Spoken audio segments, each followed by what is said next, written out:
Powered by the Inside the Birds podcast. Now, live from inside the Matt Black Kia Studios. This is Football at 4. Football at 4 is powered by the Inside the Birds podcast, guys. And, of course, their pregame show live, 10 o'clock, to get you ready for the Eagles and Niners on YouTube. Geoff Mosher, Adam Kaplan, Andrew DeCecco, they are Football at 4 here on the Sports Bash. Today it's Geoff Mosher powered by Caesars Entertainment Group of Atlantic City. Come experience the ultimate sports destinations all season long at the Wild Wild West, Tropicana, and Harrah's Resort, Atlantic City. Book your game day experience now at Caesars.com. The Eagles with the big win over the Falcons, and now they turn their attention ahead to the San Francisco 49ers. Geoff Mosher, what's up, my man? Michael, how are you? I'm doing well. I like the matchup this week. Very intriguing. A team the Eagles beat last year, by the way. One of their 4 wins came in San Francisco. But both of these teams, Jeffrey, are much different than the ones that met last year in San Jose. Yeah, they are. Obviously, the Eagles have a completely different roster. Not completely, but a lot of, obviously a different coaching staff, different quarterback. A lot of different players at certain positions, different scheme. I think that's the biggest thing that's different on the Eagles side too, as they go into San Francisco. And what makes it difficult for the 49ers is, and they're on a new defensive coordinator in D'Amico Ryans, a very familiar name for Eagles fans, but he is, under that Robert Saleh tree. He gets promoted to defensive coordinator. So they do a lot of the similar things, but he doesn't really know, other than what he saw on Sunday, what Nick Sirianni's offensive philosophy is like. He has one game of tape on it to prepare for, as opposed to, say, last year when he and Robert Saleh were putting the game together, the game plan for, say, Doug Peterson and Carson Wentz. So now there's a little bit more of a guessing game on their side about what the Eagles are going to do offensively. Yeah, obviously in that both these teams had high expectations last year, and both these teams had a lot of injuries. San Francisco, Geoff, I think was hurt more than any other team in NFL history. I think they lost more guys than anybody, but they've already starting to get the injury bug. They lost Mostert, they lost Verrett on the defensive side of the ball. So how do you think those two injuries might play into this game? Big factors, not factors? No, I definitely think it's a factor, and it's an area that the Eagles are going to have to look at to try to attack, maybe even more so this coming week than last week when they were content to take what the defense gives and be able to move the ball more laterally and horizontally than vertically. But the 49ers did not have a good cornerback situation to begin with. Jason Verrett's a good one, but he's been hurt a lot in his career, and he just got hurt. As you mentioned, he's out for the year. They had to bring in Dre Kirkpatrick, a veteran who's a pretty good, decent corner. But he was literally just signed by them, I think, yesterday. They had worked him out earlier and opted not to sign him. But it's not a position of great strength for them as opposed to some of the other areas on that team. And with the Eagles and their offensive line being able to block and be healthy, this is a game where I would suspect you would want to see Jalen Hurts look to drive the ball a little bit more when given the opportunity. I also think they're going to have to do that to score points. This is an offense in San Francisco has that I believe will match up fairly well against the Eagles defense, and I would expect them to score more points than Atlanta did. Geoff Mosher, the Inside the Birds podcast, it dropped this morning. I want to kind of get some breakdown from you on the offensive line. The Eagles' offensive line, I thought, won them that game. I thought they were that dominant. It allowed their offense to do basically what they wanted to do. Not a lot of pressure on Hurts. It allowed them to run the ball. It allowed them to move the chains. Looking back at the offensive line, that offensive line review, how dominant and who stood out? It was a very dominant performance, one you would expect of an offensive line that has really good players on it. Jordan Mailata obviously came under the microscope, not only as a starting left tackle, but also as someone who just got a huge contract a few days earlier. And I know that Adam Kaplan said on the podcast that dropped this morning that some of the personnel sources that he talked to who grade the tape, and these are people from other teams like advanced scouts, so there's really no agenda, no bias, just what they see on the tape. They thought it was one of the Mailata's best performances in pass protection from start to finish that he's had. So clearly Jordan Mailata, we know the arrow has been trending up. We know they gave him the money at a time where it was a little bit risky, but the upside seemed to to make it worthwhile. And for him to come out first game on the road, I don't think he was one of the guys that had a penalty, which is another good sign. Just that's what you need. That's what they're hoping for. Each game, he continues to learn and understand his technique. I tell you, there are things that I just noticed on tape myself that where he's starting to learn and understand how to use his body, Mike. But he's such a big dude. I mean, everybody obviously saw the block that he put on the safety Richie Grant on the Jalen Reagor touchdown. But there were some sets where I noticed where he may have, kind of set back a little bit to overset to the point where you're getting a little bit too close to the quarterback. But while that invited the defensive end into him, he was able to anchor and then just stonewall that guy at the mark. So he's really starting to understand how to use the feet, the hands together, and just use all that weight and massive body that he has to his advantage.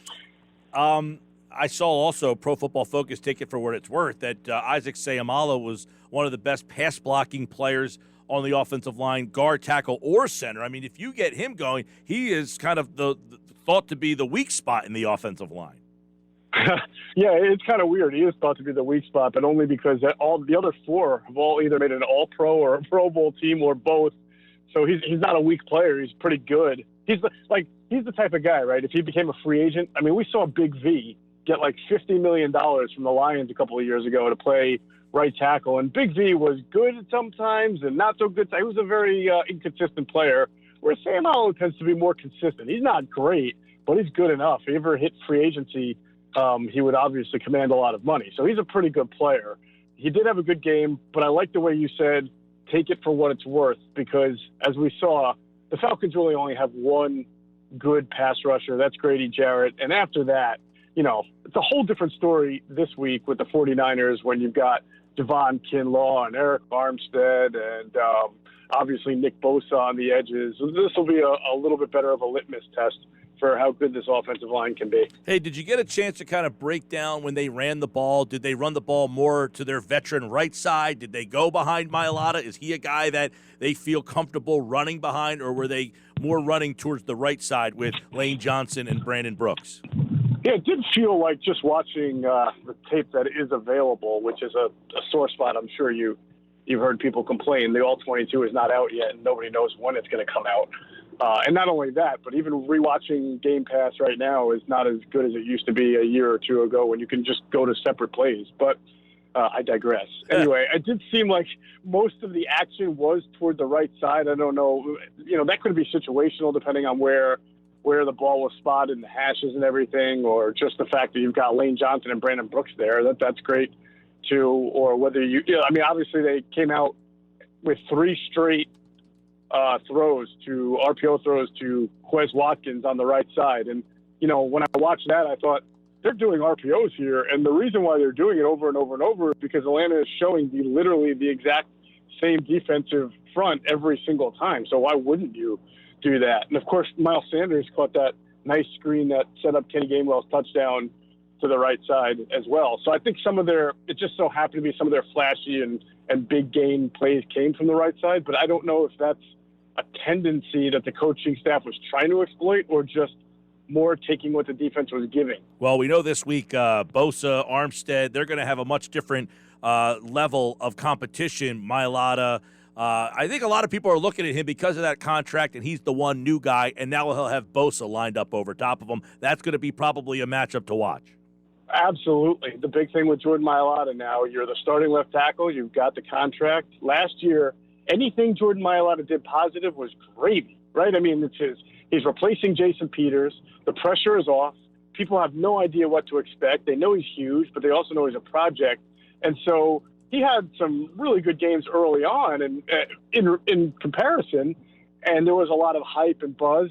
But then, if you remember, a couple of games into it, he started to kind of regress to the mean. He had some rough games there against, I want to say, the Giants and maybe Washington, where, there were some bumpy parts to his game that you would expect. But now it seems like the hype is all the way back up when you win the job and you get the money.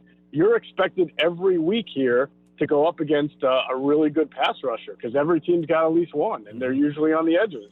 Yeah, and Geoff so he Mosher. is going to be under the microscope. Geoff Mosher from the Inside the Birds podcast, they looked a lot closer at the offensive line play, and that's going to be a big factor in this game because Atlanta's defensive front not nearly as talented as the front they will see from San Francisco. I think another one is last year in the game, Kittle had 15 catches on 15 targets for about 190 yards, and I don't know that I feel any better about them defending him this year. It's funny because Adam and I have been calling him. That's our nickname for him, 15 for 15. That's what we just call him. I mean, think about that. Have you ever seen a game where anybody, forget tight end, a wide receiver, have you ever seen a game where somebody was targeted 15 times and caught all 15 passes? I think it was a record when he did it. So, yeah, look, the one thing you can say, though, about the Eagles this year, at least based off Sunday's game against Atlanta, and then what we know, it appears they're going to be a lot more zone-oriented than man-oriented. So last year, George Kittle, he lines up and he's looking at, Alex Singleton, he's looking at Nate Gary, he's looking at guys he can beat one-on-one in coverage as long as the quarterback has time. And, of course, you have the gift of Kyle Shanahan's schemes, which have a lot of motion and misdirection. But with the amount of zone they're going to play, Mike, now, I don't know that you're going to see him targeted 15 times. I think it's going to be a little bit more difficult to get the ball to him in those situations, but obviously it's a give and take.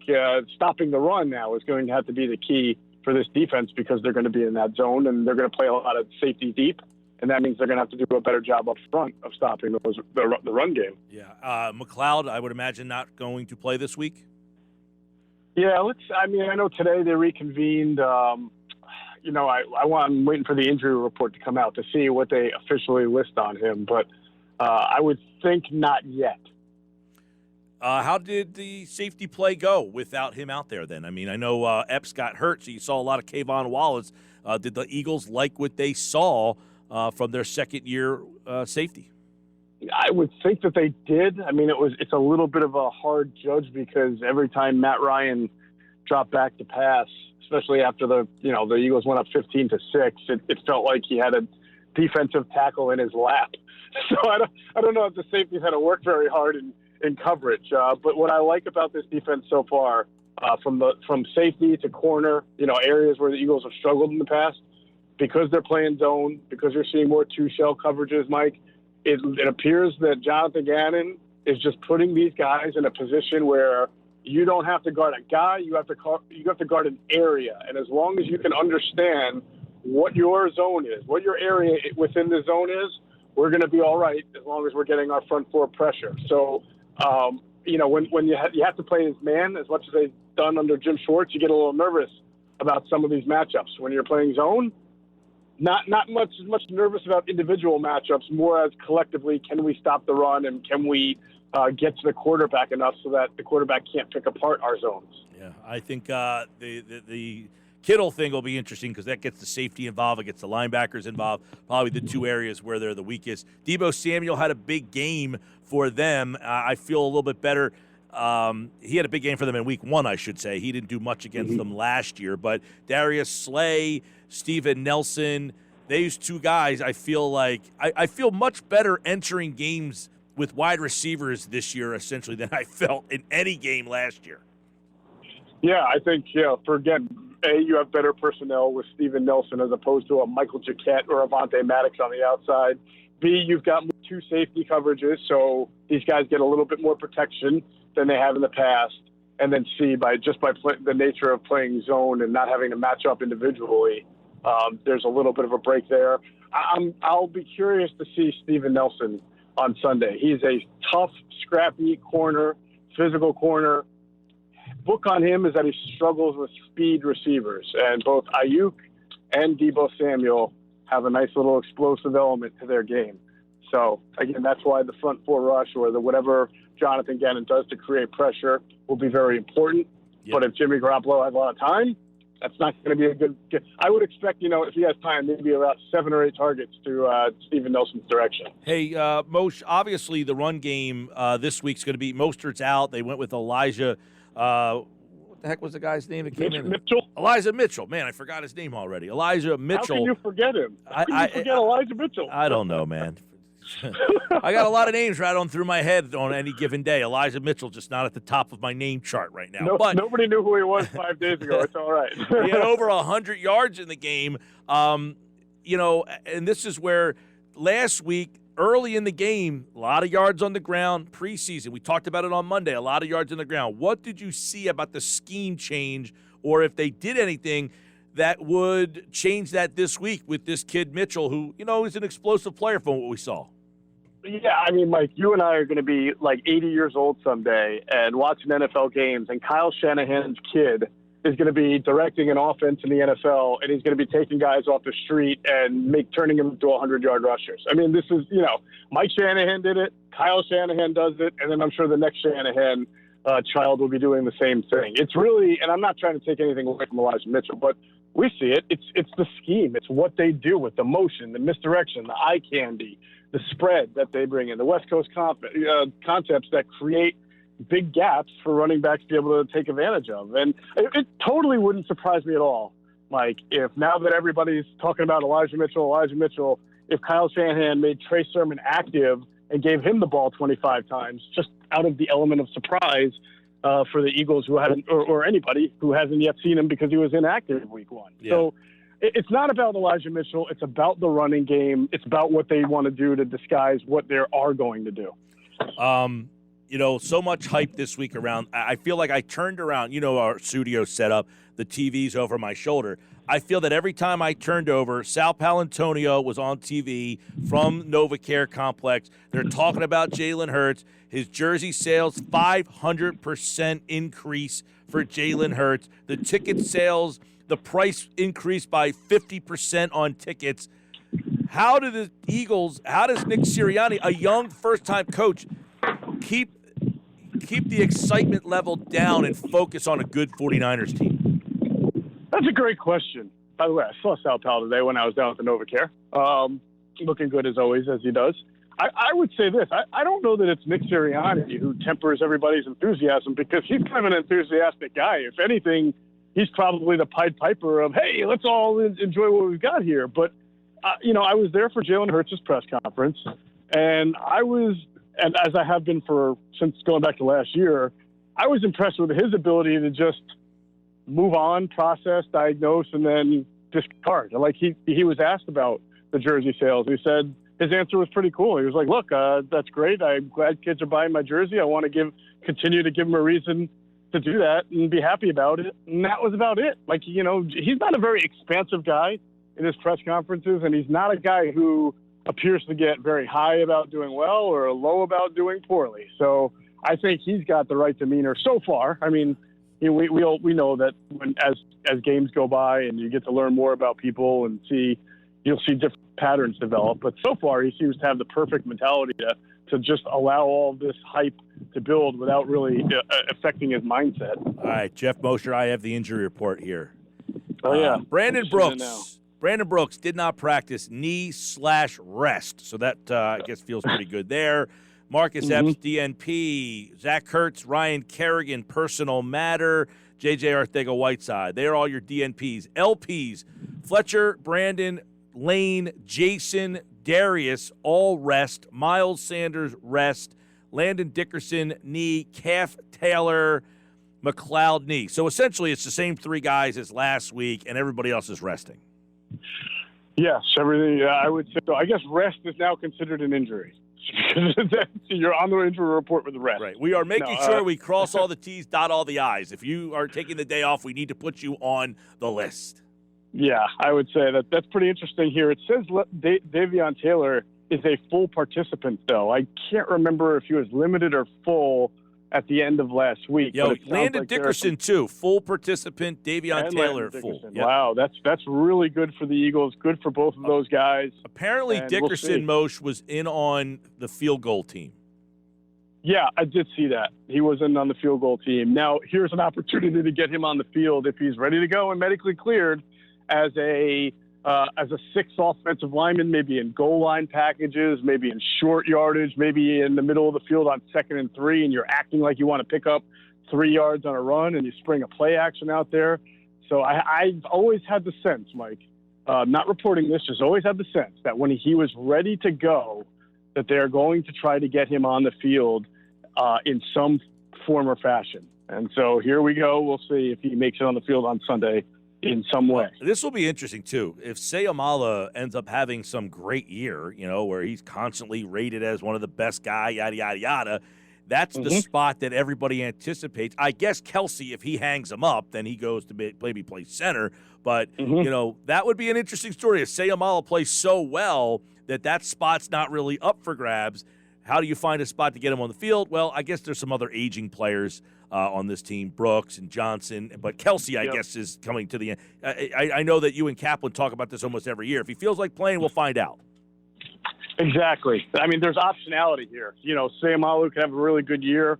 Jason Kelsey may want to retire or who knows with the contract situation. You may move Seumalo to center and play Dickerson at left guard. You may just love having Dickerson play center and think that he's the heir apparent. They've got a lot of different – Brandon Brooks, obviously his injury status as we get into the year and whether or not he's still playing at a high level will also come into question because as I suggested many months ago and he confirmed a couple of months ago that he was on the trading block if somebody wanted to, go up good value for him.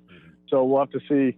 And this is all stuff for down the road. I'm just, obviously we're just interested in seeing if they can get Landon Dickerson on the field this year in some kind of way. All right, Geoff Mosher, the Inside the Birds podcast. Check that out. It dropped this morning. Also, Q&A is moving to when?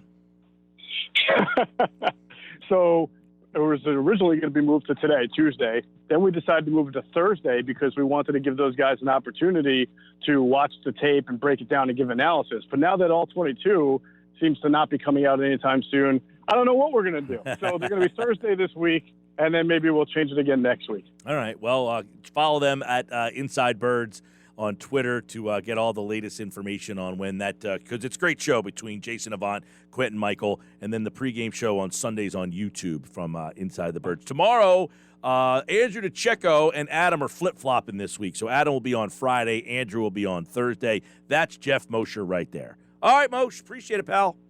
Take care, brother. All right. The Inside the Birds podcast is out today. It's a really good one. They break down the offensive line. They go a lot deeper on the video and all that kind of good stuff here on Football at 4 here on the Sports Bash live on 97.3 ESPN and the free mobile app. It's brought to you by Caesars Entertainment Group of Atlantic City. Come experience the ultimate sports destination all season long at the Wild Wild West Tropicana Harrah's Resort Atlantic City. Book your game day experience at Caesars.com.